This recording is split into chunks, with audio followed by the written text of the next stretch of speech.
Welcome to today's Homeowner with Danny Lipford. Expert advice on improving your home from the pages of today's Homeowner magazine and remodeling contractor Danny Lipford.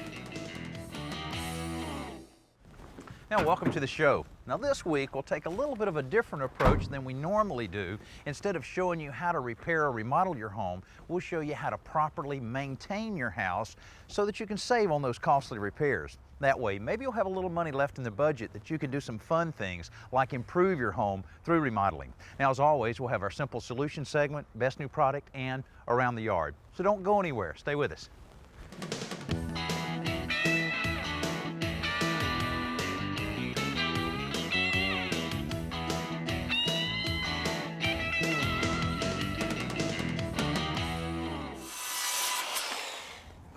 Now, when you're starting your exterior maintenance tour around your home, one thing you need to keep in mind is how harmful moisture is to your home. If you can prevent moisture from entering your home around doors, windows, and foundation, your house will last a lot longer. And one of the areas you may not think about looking at very closely is your landscaping. Here's an example where border grass is forming the perimeter around this planting bed, but actually is causing a damming effect so that when it rains real heavy, water could get inside the foundation vent that's only about an inch above the actual grade level. Now, to prevent this from happening, you can cut some small trenches in the border grass to allow the water to escape, and consider lowering the bed so that water cannot get in, causing you problems in your foundation. Now, we'll go into the crawl space later on this home and show you if there's any problems back there or not. Also, think about trimming your shrubs and landscape back a good bit here. This is about 12 inches, 16 inches would be even better, to allow air to circulate against the home as well as sunlight to hit it, preventing any mold or mildew, just like we have on this brick wall. Now, almost every house has at least one area on the exterior that's prone to water damage. These two wood windows are a great example of that. And the way to find it is just by taking a simple screwdriver and going along and probing any of the areas, particularly where two pieces of wood come together. Even a situation like this where we found some damage starting to occur along the edge of this window sash. The problem is obvious. The crack in the joint here is allowing water to get down in there and start really deteriorating it. Now, if you have a small area like this, you can fill it with an automobile body filler or using a good exterior wood patch. After you've put the patch on, allow it to dry, and of course prime and paint it, and that will prevent you from having to replace the entire window. Also, when you're looking at windows, you can pay attention to areas like this where maybe a little settling has caused a gap under the window, which can really cause problems as far as energy efficiency. This could probably be adjusted by working the inside of the window and adjusting it downward. Now, here we're lucky on this house to have bricks. Bricks are almost maintenance free, but still you have maintenance chores that have to be done from time to time, because bricks will move, or any masonry type product will move slightly and cause some cracking. You can see where some of the mortar has fallen out of this particular joint. And a very simple remedy of this is to use a good quality mortar repair caulking. Filling this area up will prevent water from getting down behind the brick and actually trapping some moisture between the brick and the siding. Also, you can see little step cracks like we have here can be caulked up very easily, again preventing any water from getting in there. Now, up on the gable areas of this house is another virtually maintenance-free product, aluminum siding. Aluminum siding, vinyl siding is extremely popular, and about the only thing you need to do to maintain this type of siding is just keep it good and clean. Now, other siding, such as wood siding, you may need to become a paint expert to really properly maintain most wood sidings. The best thing is to catch it early in any area that may show some signs of deterioration. By sanding this down to the raw wood, priming it, and putting 2 coats of paint on top of that will get more life out of your paint job and really protect that wood. Now, another area you need to pay attention when you're walking around the exterior of your house is anywhere where wood to ground contact may be occurring, such as a wood deck. To check this very carefully, use your screwdriver to probe around that area. Also, in our case here, is where a metal post goes down into the ground. Now, the frame of this gas fixture is made of plastic, so there's very little maintenance that's needed on it other than just to keep it good and clean. but the post that it's mounted on is metal, and the problems occur here where it comes in contact with the ground. The moisture from the ground is causing the metal post to start rusting. The solution here is to use a wire brush or sandpaper to really clean as much rust off of the post as possible. Then apply a good metal primer and then 2 coats of finished paint. Should make this post last a lot longer. Now, another area to be concerned with is anywhere you may have metal touching concrete. This is another area that's really prone to rust forming, but with this one, paint's been kept on this railing. It really looks fine, shouldn't be any problem. Now, one of the first things a visitor to your house may see is your front door. So you want it to really look good, and if it's wood like this one, you want to protect it from the elements. Now, a few years ago, the homeowners put up this awning that really helped keep the majority of the direct sun and rain from the door, but still some rain is blowing in, some direct sun is coming in because this is on the east side of the house and it's breaking down the actual finish on the door. It's real easy to solve this by simply sanding away all of the loose finish, then applying a light coat of stain that'll match the upper part of the door, and then use 2 good coats of exterior varnish or polyurethane to really seal it off. And it's a good idea to do this to a stained door like this at least once a year, and if it's a painted wood door, then a fresh coat of paint should do the trick. Now stay with us when we come back after this simple solution. We'll take a look at the roof as well as the crawl space on this house. Get ready to review your Fix-It list as Danny and today's Homeowner Magazine repair and maintenance editor Joe Truini show you this week's simple solution. Brought to you by Dodge. There's a number of situations where you may need to drill a large diameter hole in an existing ceramic wall, such as a plumbing stack that may be protruding through the wall. Now you can buy the carbide tip hole saws, really expensive, $40 or $50, or you can try Joe's inexpensive method of obtaining the same results. You start by marking the outline of the hole on the tile and then use a nail set to punch a series of holes all the way around. Then take a 1/4-inch diameter masonry drill bit and drill a series of closely spaced holes all the way around the tile. Then simply use a cold chisel to punch out the glazing from between each hole. Make sure you crack the glazing all the way through. Then you use your hammer to gently tap around the perimeter of the hole and knock out the plug of tile. Now the perimeter of the hole may be a little rough around the edges, but your plumbing excussion will cover all of that up. This isn't the type of tip that you'll use all the time, but when you need to drill a large diameter hole, it can really save you a lot of time and trouble. Well, we're back sharing with you some great maintenance tips so that you can prevent those real costly repairs around your home. Now this house has a lot of concrete around it here in the driveway as well as the sidewalk, and almost any slab that you have, you're going to have some expansion cracks like we have here. Now these are very minor and rarely will they cause you any problem. The ones that really cause you the problems are the cracks that you have along an area like this where we have a garage slab, meaning a driveway. Now these were probably poured at 2 different times, creating this what we call a cold joint effect. Now the problem here is water can get into this crack, undermine the slab, the weight of the slab causes settling. Now actually the homeowner said that both of these slabs were level at one time. Now there's a difference of over an inch. The solution here is to fill this void with a good flexible concrete repair caulking. First thing you do is to take, say, a putty knife and kind of rake out the joints. You want a depth of about a 1/2 inch to 3/4 of an inch.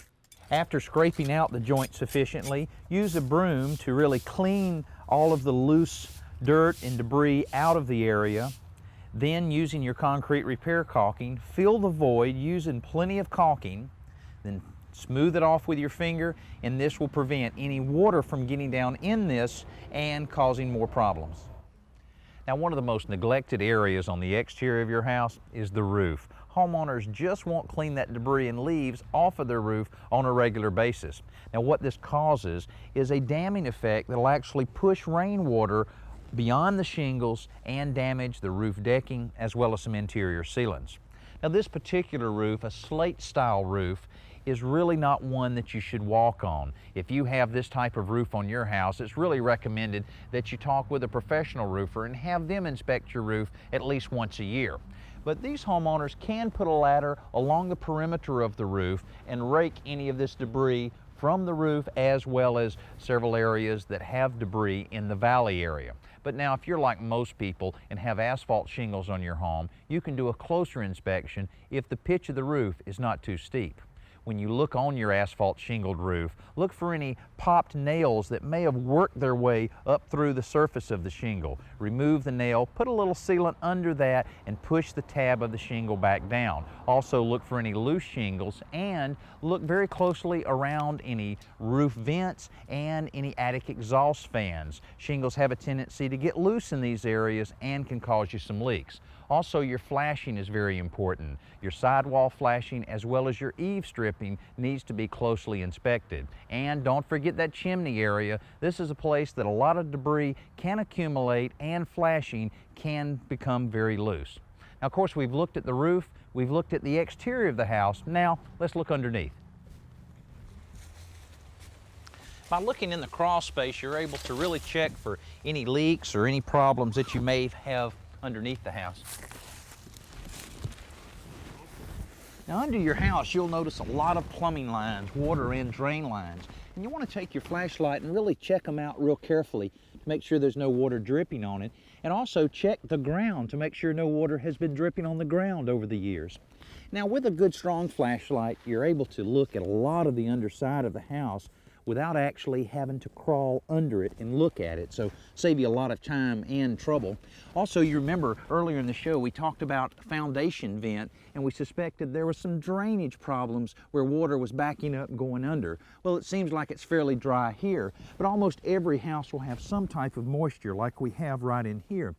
The way to solve that problem is to put down a layer of 6 mil plastic that'll block that moisture from affecting your living area upstairs. We'll be right back.